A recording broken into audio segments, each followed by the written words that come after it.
क्या हुआ जब अयोध्या की सरयू नदी के ऊपर एक लड़की अचानक दौड़ने लगी। यह चमत्कार देखकर वहां खड़े हजारों लोग आश्चर्यचकित हो गए। जी हां दोस्तों, आपने बिल्कुल सत्य सुना।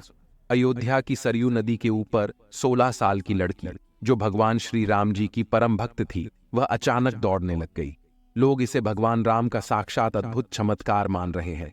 दोस्तों, जैसे जैसे राम मंदिर प्राण प्रतिष्ठा की तारीख पास आ रही है, वैसे वैसे अयोध्या में आए दिन नए नए चमत्कार हो रहे हैं।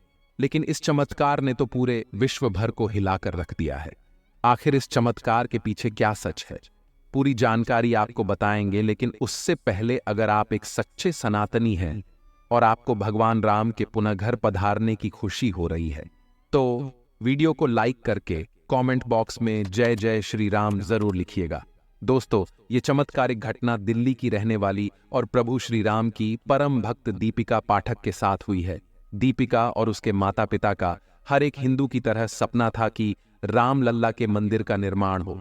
और जब यह सपना 22 जनवरी को पूरा होने वाला है, क्योंकि श्री राम लल्ला की प्राण प्रतिष्ठा होने वाली है, तो इस खास पल को देखने दीपिका अपने माता पिता के साथ अयोध्या आई हुई थी। दीपिका अपने माता पिता के साथ पूरी अयोध्या घूमी।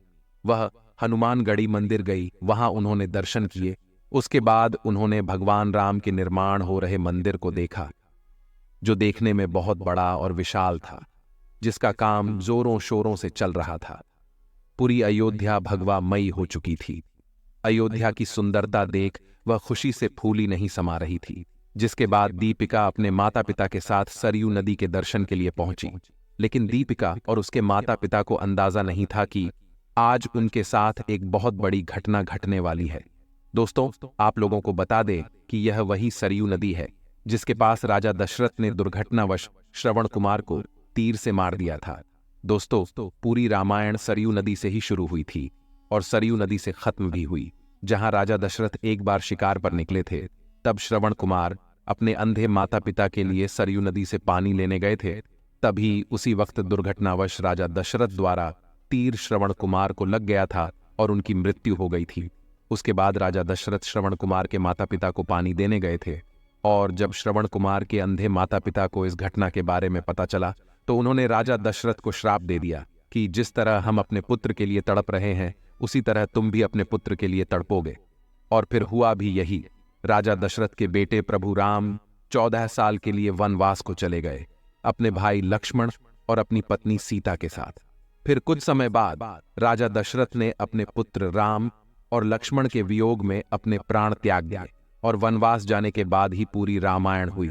तो दोस्तों, यह सत्य है कि रामायण की शुरुआत ही सरयू नदी से हुई थी।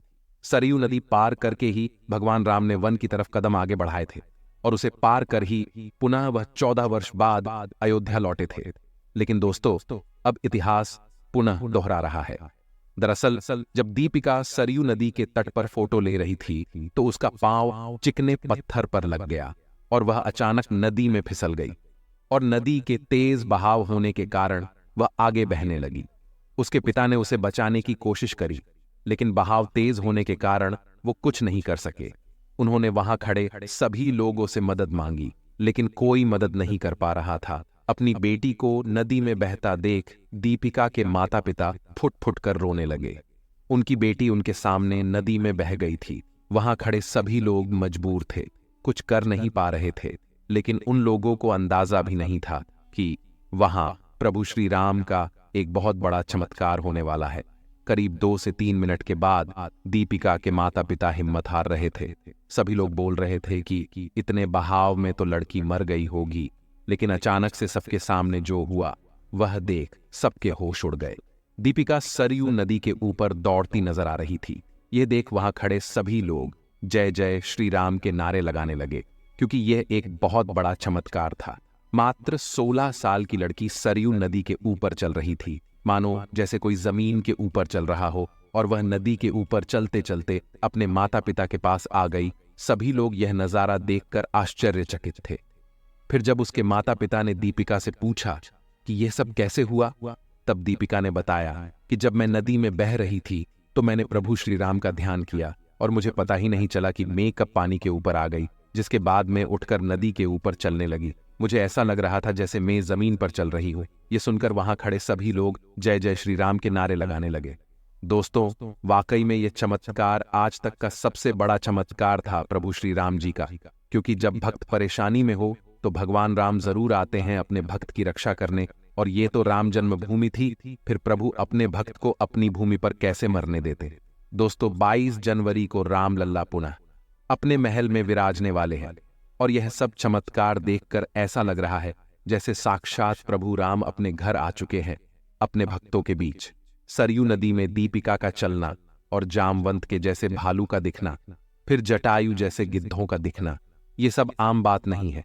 पूरे देश में दिवाली जैसा माहौल बन चुका है और पूरे विश्व में राम मंदिर चर्चा का विषय बन चुका है।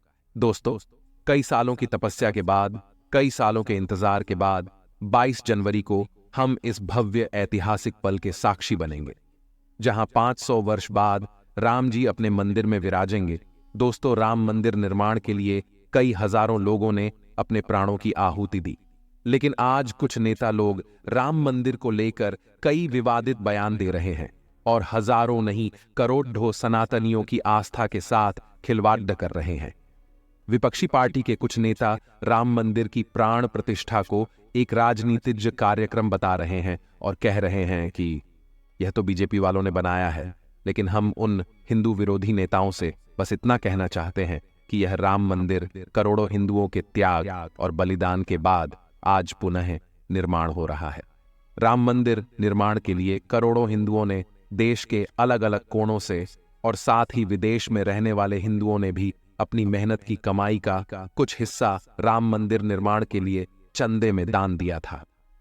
और आप लोगों को यह जानकर हैरानी होगी कि राम मंदिर ट्रस्ट समिति ने 100 करोड़ रुपए का चंदा इकट्ठा करने का लक्ष्य बनाया था, लेकिन करोड़ों सनातनियों ने अपनी मेहनत की पूंजी दे देकर पूरे 55,000 करोड़ का चंदा राम मंदिर के लिए इकट्ठा किया। और ये मंदिर निर्माण केवल और केवल सभी सनातनियों की मेहनत की कमाई से ही बन रहा है। कई लोग कहते हैं कि मंदिर की जगह आप हॉस्पिटल बनवा दें,